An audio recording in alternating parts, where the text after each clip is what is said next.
Hey guys, this is your Daily Smash for Thursday, April 17th. I'm Rick. I'm Kelly.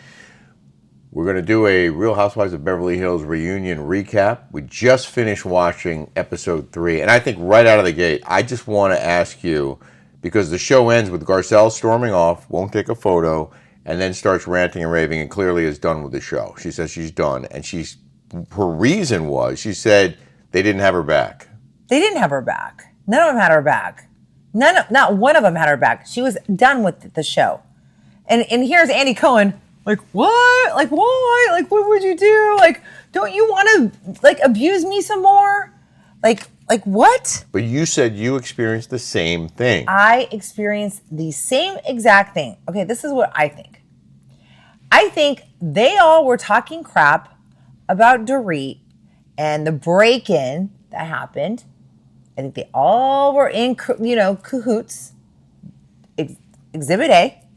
During COVID, we all had the same thing, right? Theories, suspicions. And when she brought it up during the reunion, they were all talking. We all got together when Bronwyn was taking photos of Antifa and BLM and saying, "Oh my God, you're racist, and I'm white, and I'm all for the community." And hired a photographer to take pictures of her and her kids at the protest. It was all BS, the whole thing. Yeah. All of us, every single one of us, got together and we were like, "This chick is ridiculous. She is obnoxious. She is all going to the woke," and none of us could believe it. None of us. But when you brought it up, they didn't support you? They didn't agree with you when you brought it up on the show? Yep. See, that is a great analogy. Yeah. For what just happened on this. We were watching this, and I'm like this. I'm like, the same thing Garcelle is feeling right now is how I felt. They're all assholes. They're all liars. They're all doing it for the show. None of them are true. None of them are real. None of them. They will sell their souls to the devil. And I think she was also on for 5 seasons, just like you. Yeah. She hit her limit because she's, in many ways, as real as you are. She was one of those people who was more real than the others. Yeah, exactly. And when she brought up the Dorit thing and said she had suspicions. You guys might not like Garcelle, but Garcelle is real, okay? Let me just tell you straight up. She was the one that brought up everything that she didn't feel like was honest. Yeah. That girl is honest, okay? She is 100% honest. I think that's why they showed that clip again of her bringing up the break-in, because she said they weren't supporting her. I think the producers knew that she was mad because they all did agree about at least some aspects of the break-in being shady, but none of them said a word when she. All of them did, and all of a sudden I see the same thing happened to me. Okay, Gina Kirchenheimer, always liked her, always adored her, always liked her. I thought she was a good girl. She's talking shit over here about Shannon. She can't stand Bronwyn. Can't stand the BLM. Can't stand. We were all in cahoots. But she would not say a word. She went over on Entertainment Tonight, selling me under the bus. Yeah. I'm like, wait, what? She threw you under the bus. You were saying the same exact thing we all were. And by the way, Shannon too. I don't know how they get. I don't know how in the world they get off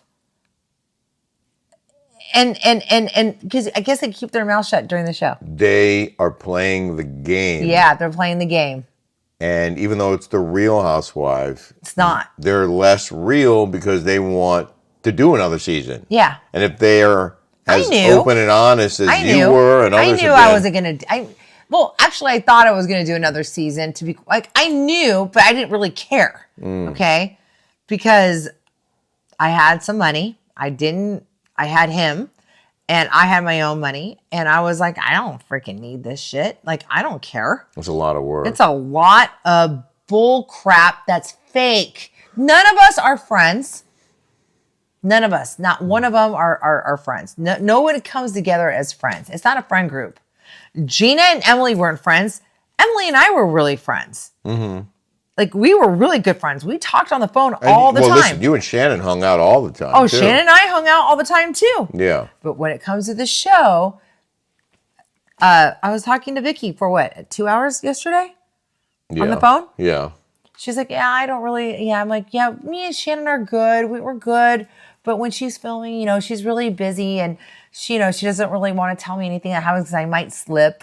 And I'm okay with that. Mm. And I'm like, okay, that is just so weird and bizarre to me. Like, I'm sorry. I was friends with Shannon for 2 years after I was on the show. I didn't say anything that happened on the show. Yeah. But you would talk to her? But Shannon's all about the show. She's nothing. There's no friendships there. None of them are friends. None of them. And no one likes Heather Dubrow. Not one castmate likes Heather Dubrow. But they're all scared of her. They won't admit it. They're all scared of her. Right? They won't keep it real. They won't ever admit that. Mm-mm. Well, the reunion itself, I thought, was pretty powerful. There were a lot of pretty compelling moments, including Dorit and Sutton going at it. Garcelle early on saying, I'm not answering any more questions, even though she did after that. But I thought the most powerful section was when Kyle was talking about what it was like separating from Mo, seeing the pictures of him with other women, what it felt like to see that, and what her life was like. She got very emotional. Kathy was crying. She was crying. Talking about how they got married young, and Mo never really had a chance to sow his wild oats. And so then he got rich and famous, and women were throwing themselves at him. And she said women are snakes. They see a rich, successful guy who's a good husband, and they want him. And because he hadn't had that before, she believes that was a big reason why he started messing around. Of course it is. Wouldn't you do that?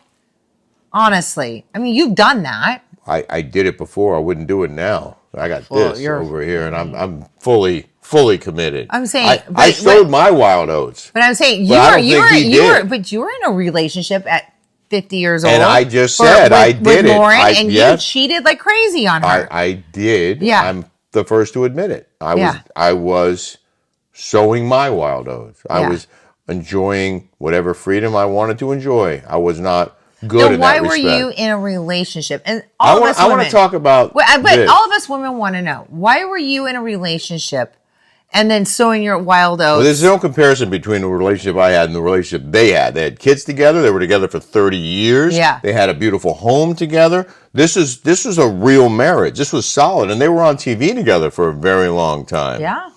She's known for years and years and years. She's like the French. Most French women, they know their men are going to screw around. They just turn their cheek. I thought it was interesting that Kathy wanted Kyle to reconcile with Mo. Right.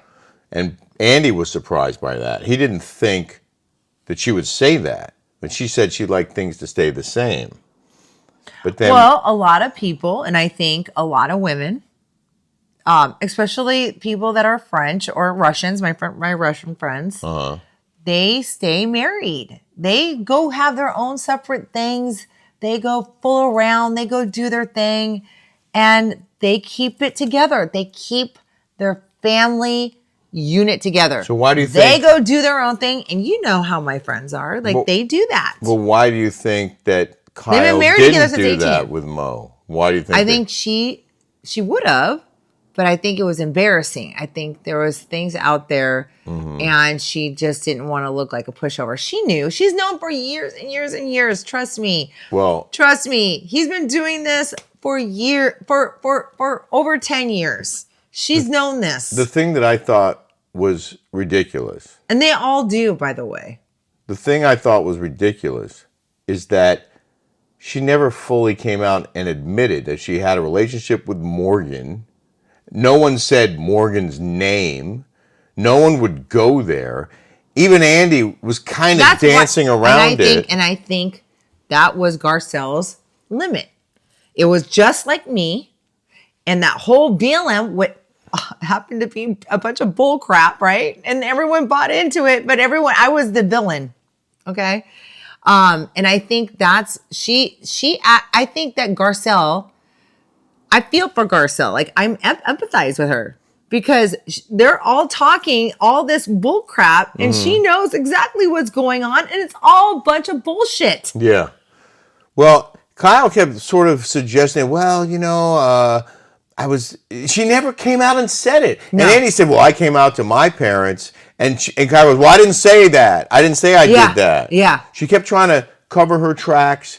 She did admit to having conversations with her children and that they basically gave her a green light to do whatever it was that she wanted to do. And she kind of then said something about they gave me the permission basically to go ahead and live her life and be with who she wanted to be with. But she still never really said. No. She goes, no. Because I rewound it, right? Yeah. I go, what did she say? She was, it was like Kamala Harris again. Yeah. Word salad. Yes. She was word Yes. salad. Yes. She was word salad. I'm like, Yes. wait, just come out and say, are you a lesbo or not? Can you just tell us? She said she didn't want to embarrass her daughters and that it was a hard thing to talk about. Okay, then don't do a video where you're like. She said. She said, don't do that. Talking to her kids gave her the courage to be with who she wants, but she still didn't say that she was hooking up with a woman. Yeah. Or that was the direction she wanted to go in or anything. She never had fully admitted to. That was what frustrated me because it is a reality show, right? And then Andy Cohen makes it about himself, okay? Yeah. He's like, well, when I was 18, you knew what your sexuality was, Andy Cohen. Mm-hmm. She's been married and has children and has been with this man. Well, now, see, if I was Andy Cohen, I would have said to Kyle, I would have said, let's just get to the point here. Yeah. Are you a lesbian or not? Are you a lesbo? Are you having a relationship with Morgan Wade? Is that your girlfriend? Yeah. Just ask her the question. I mean, be Oprah. Think Oprah, Andy Cohen. Think Oprah. Okay? Or who else was the one that always made people cry? The blonde, the elderly lady. It was Sally Jesse Raphael? Oh, her too. No, like the Barbara Walters. Oh, yeah. Andy Cohen. Barbara Walters would make him cry. Okay, she made everyone cry, and she said the truth, and she pinpointed out. Don't dance around. Mm-hmm. This is what's so annoying about this. Well, and listen, I understand wanting to protect your privacy. I understand having kids and trying to shield your kids, but you're on a reality show, and you've been on that show for a long time. Trying to shield your kids. So it's like she's trying to have it both ways. Yeah. And other people are exposing their most deepest personal stuff, but she's not. And no one else is allowed to. That's why Garcelle probably got mad about that. Garcelle got mad about that. Yeah. Because Andy Cohen's all kissing Kyle's ass. Mm-hmm. And Garcelle's like, you know what? I talk about my son and the kid and the two kids. And she's like, I have to put my life out here. How come Kyle doesn't? Yeah. How come she's not dancing? She's dancing around it, acting like Kamala Harris. Word salad. Yeah, word salad. That's so funny and so apropos. I mean, I thought the same thing when I was watching it. Like, what is she really saying here? What is she talking about? Like, she just kept not getting to the point. You know what though? I have to say, honestly, if I was with a husband for that many years, 30 years, and I have all those kids, and I built this beautiful life, and all of a sudden my husband's like, woo! You know what? I would be like a Sandra Cook. Yeah. I would be like, you know what? I got this too. My friend Sandra Cook is just his age, and she's got it going on just like him. Does she not? Well, you would have no issue finding men to play with. I would be doing the same thing, and also I would be going with younger.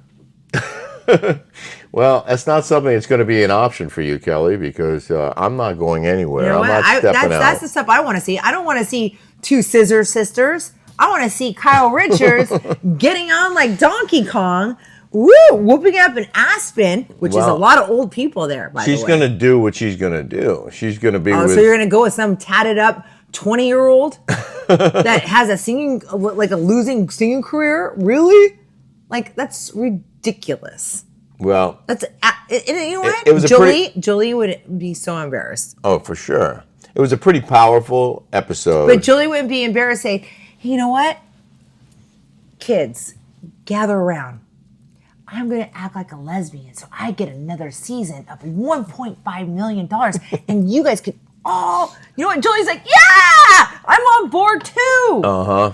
Get paid. Just get paid! So do you think then that this is a setup? Do you think that she's not really a lesbian and she was pretending to be one for the show? Yes. You do think that? 100%. You do? I commend Garcelle. Yeah. She's not sucking on the teat. She's not going with the herd. She's not falling with the herd. Okay. I give it to her. Well, it was a powerful ending. Garcelle in all of her glory, walking out before the cast photo, refusing to take the picture, and then kicking the camera crew out of her dressing room, saying, I'm done. I'm not doing this anymore. It was a good 5 years. Thank you. I'm out. There's no team, she said. I'm out. You know what? She's not sucking on the teat of then you know who. She also said they're all effing a-holes. They are. They all are. None of them are friends. It's disgusting. She said, I owned how I felt, and no one had my back. Well, I do think Sutton had her back. Sutton had Garcelle's back? Yeah, I do. At least she had Sutton. I had no one. At least she had Sutton. Yeah. I had no one. I had Shannon on my back behind closed doors, but she knew she needed the teat to suck on, and she was going to comply. That's the fourth time you grabbed your breast. Well, because that's what they do. It's like the government. The government cheese. That's what they do. In other news, we are in the process of getting our appliances installed, which is very exciting because we've been waiting 2 months to get our appliances installed. It's happening now. I think they'll be fully installed by the end of the day Thursday, or near fully installed. So I've up to here, okay? By the way, I've owned, you can Google me, I've owned 8 homes in Arizona. 8. Okay? I have refurbished 4, and I've torn down to the studs 3. Okay? Why are you saying that? Well, because someone came in and said, are you that naive? No, I'm not. I know how things work. Neither one of us is. I've owned many homes myself. Yeah. Both of us have owned But I've also many done homes. every home that I've owned, I've torn down. I've done a lot of work on my homes as well. So, we're both very familiar with I know home how things- reconstruction, I know- remodeling. I know We how things chose to live in this house while we did the work because we didn't want to pay a huge rent and a mortgage at the same time. Our rent over there was what? $9,000. $9,000. I wasn't going to pay $9,000. I'd rather live through this. Now, we have a guy that we like, that I've known, like we know, but he's working on my girlfriend's house. He's got other jobs. He's got other jobs. You know, we knew that going in. Yeah. But I like him and I trust him. And, you know, I know this is how it works. Okay. And he's done great work. He has. I've had it up to here. I've had it. Now I'm going to speak up. Okay. Well, I'm glad you did. He worked all day today. I'm glad you did. He worked very hard today. He's coming back again tomorrow to finish what he started today. So I listen to Jeff Lewis, and he goes in a Carney Wilson's, and he's changing everything. I'm like, oh my God, I don't want him to come to my house now. Yeah. And he's not going to like anything. Really? Didn't like anything she did? I'm doing everything according to what everybody else would like. This is actually not, it is, I like what I like, but it's not my stamp. It is kinda, but not really. I'm doing things like he's like unlacquered. I got unlacquered stuff.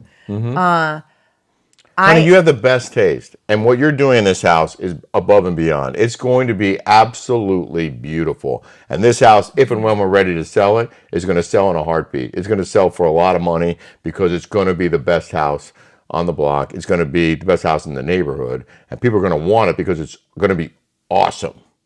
And it's already, we're almost there. And we have a lot of work left to do in different rooms, but the ground floor is very, very close now, and it's going to be beautiful. So just take a deep breath and just be happy because you're creating a masterpiece. You really are. You picked up the tile today. I picked up the tile myself. The backsplash. I did the backsplash. Yeah. I'm just like, now I'm concerned. Now I'm worried because Jeff Lewis said that he made Carney Wilson take back the backsplash. I'm going to call her. Okay. Why don't you do that? Yeah. In the news now. In the news now. I don't know if you heard. In the news. I don't know if you heard about the Maryland Senator Chris Van Hollen traveling to El Salvador to plead for the release of an illegal migrant who was deported by the Trump administration. They alleged he was a member of a gang, but he also entered the country illegally. And, by the way, you may not know this, his wife took out a protective order against him. Went to the cops, even though he's illegal. She went to the cops and reported him for beating her.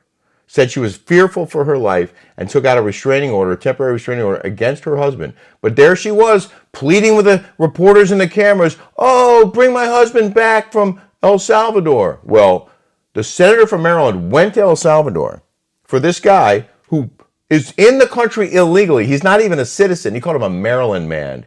He's not a Maryland man. He's an El Salvadoran man. And meanwhile, a actual Maryland woman, a mother of 5, was murdered by an illegal in Maryland, and the senator did nothing. He didn't meet with the family. He didn't hold a press conference to talk about how awful it was. He didn't try to fix the problem in Maryland. He didn't say we're going to get rid of any illegals here who are criminals, who might harm other Maryland residents. He didn't go to El Salvador then and plead with the president to stop criminals from coming to our country who might jeopardize the safety of his citizens. He didn't do any of that. He just released a statement when her killer was convicted in less than an hour and said, oh yeah, we have to make our borders safer and we have to keep our people safe, but we also have to protect the immigrant community, the legal immigrants. Okay, fine. But what about the illegal immigrants? You're going out of your way to protect an illegal immigrant who was deported from your state after one of your legal residents was murdered by an illegal. And you're going all the way to El Salvador because you're, grandstanding and bringing other lawmakers with you, or they're trying to go with them. It just made me so mad that this guy is doing this when he did nothing for the family of the woman who was killed. And her mother went to the White House today, and she went into the press room during the briefing this afternoon. We're still in the clown world? Wednesday afternoon. We're still in the clown world. Clown world. That's what I said in my monologue. You did? It's a clown show. That was my monologue. That it's a clown show.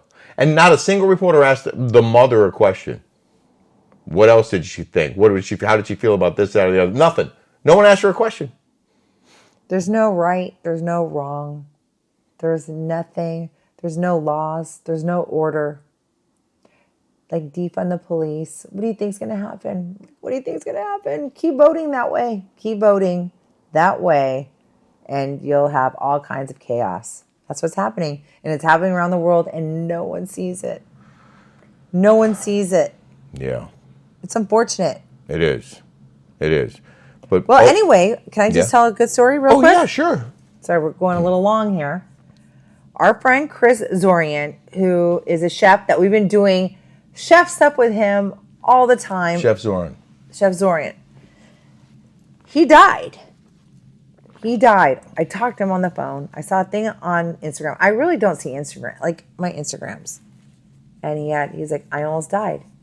So I called him today, and he said, I died. And he had a son that was weird. He had a son who, I think like a 8-year-old that died.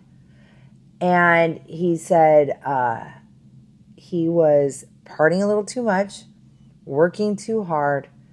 His potassium levels were at 0. He said he felt like he was dying, and he had a massive heart attack. He's a young guy. He's like in his early 40s, maybe? Early 40s, yeah. No, a lot of people die. Had a heart attack and was clinically dead and then came back.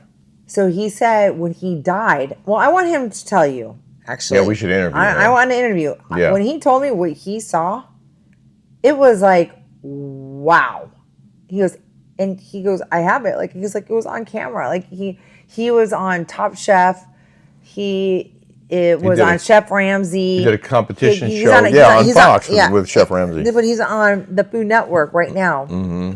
And he said that he passed away, and he said he saw his son, and his son grabbed his hand.